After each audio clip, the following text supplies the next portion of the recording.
Lectura sobre la divina humanidad de Vladimir Soloviov, tercer video.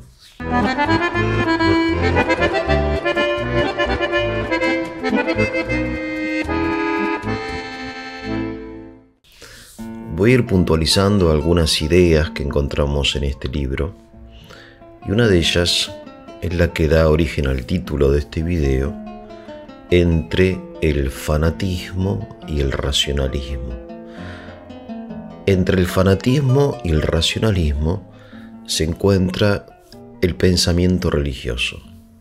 El pensamiento religioso no es algo distinto de la fe, porque la fe tiene una dimensión reflexiva, al menos la fe cristiana. En efecto, la fe es esencialmente reflexiva.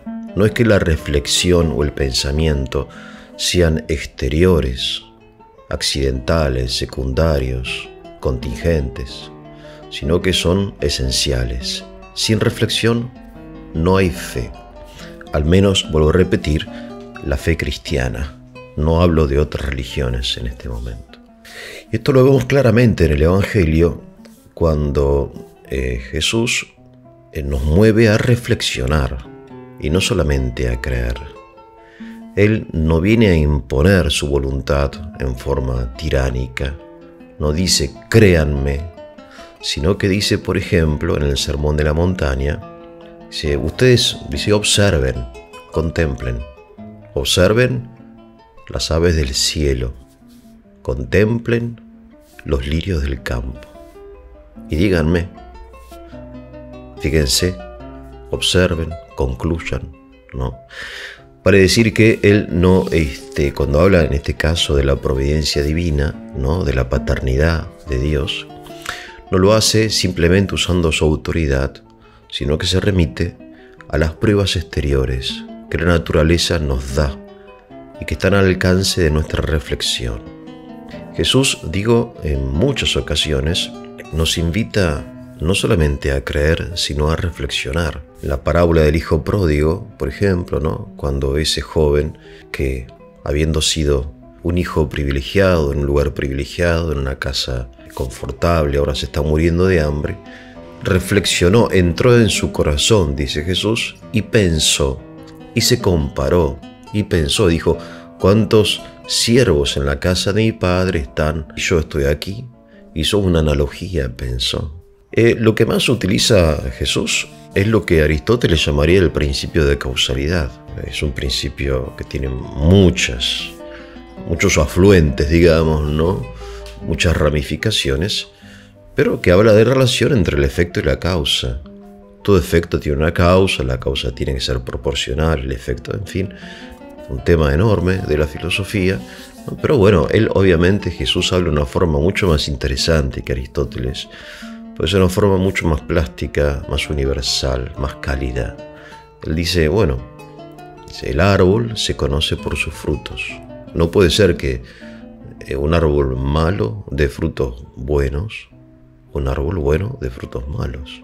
Juzguen ustedes al árbol por sus frutos, ¿no? El principio de causalidad.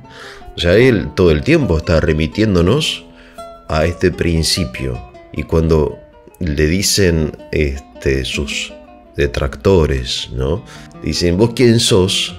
¿Cómo te atreves? ¿Quién sos vos para perdonar los pecados? ¿Quién sos vos para recorregir a Moisés, etcétera? En fin, este aspecto polémico que tiene el Evangelio, Jesús dice, no me crean a mí, crean las obras que yo hago, ¿no? ¿Qué es más fácil? ¿Decir tus pecados serán perdonados? O decirle a un paralítico, levántate y anda.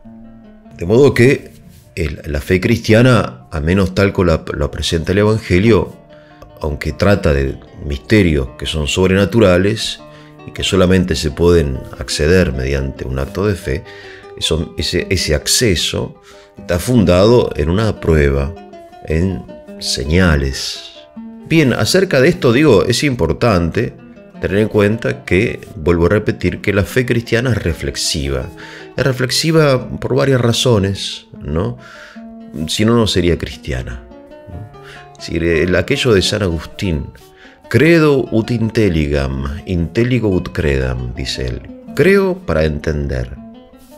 Claro, porque si no creo hay cosas que resultan misteriosas, ¿no?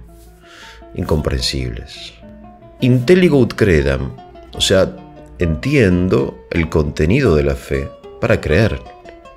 Y este intelligo ut credam quiere decir que una fe ciega, una fe simplemente mecánica, una afirmación que desconoce el contenido de los términos de la afirmación, en fin, no es humana. Bien, entonces, entre el fanatismo y el racionalismo, el fanatismo entonces es esta fe, lo llaman fundamentalismo, fanatismo, fideísmo, ¿no? Es una fe carente de reflexión.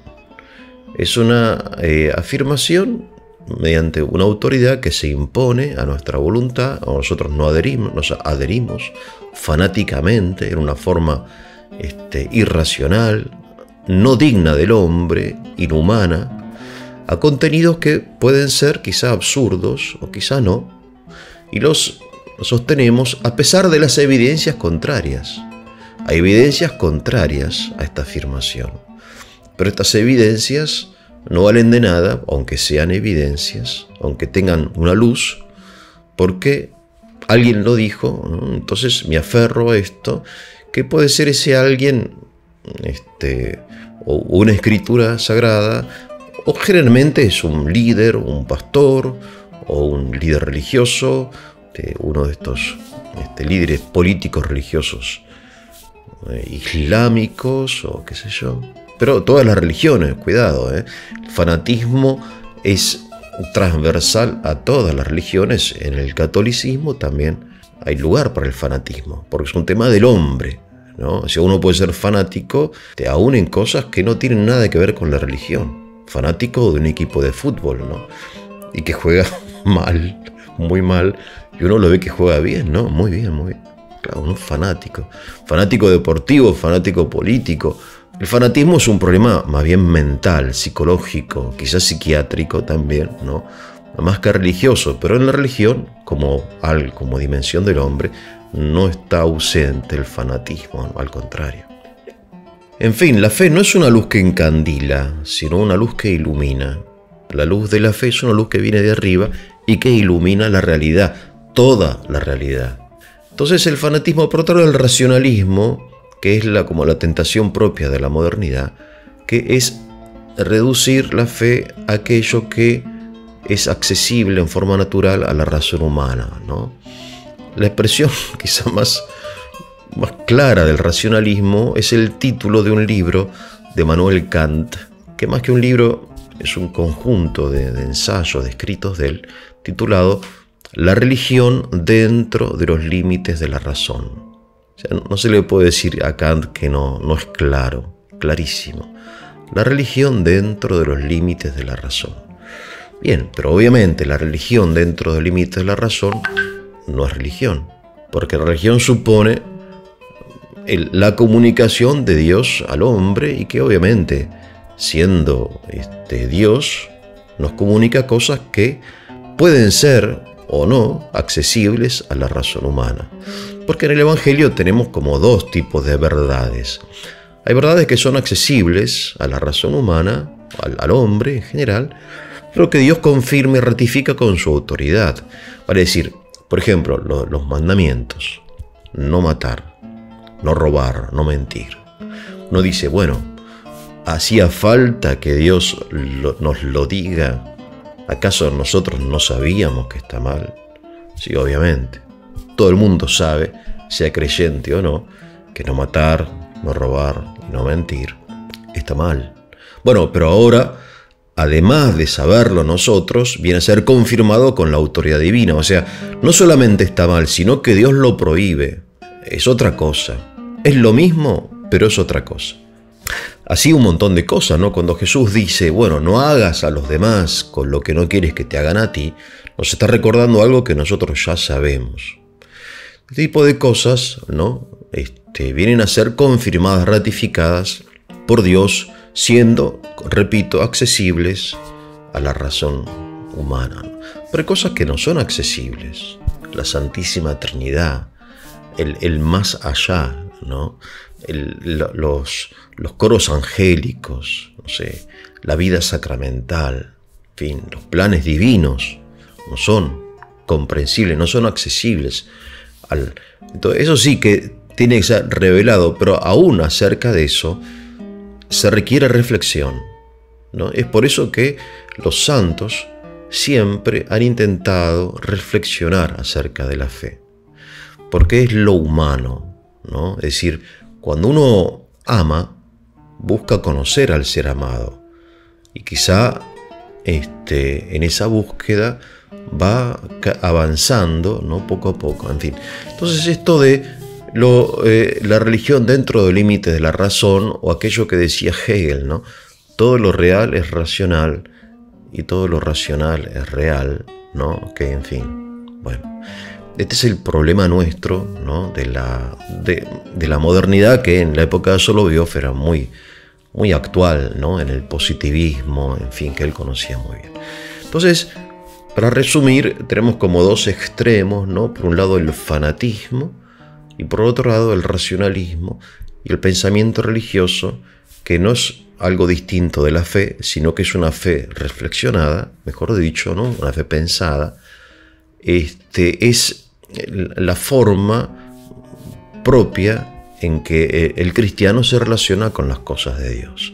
Entonces me parece a mí que puede ser útil. Esto obviamente tiene infinidad de consecuencias del pasado y del presente.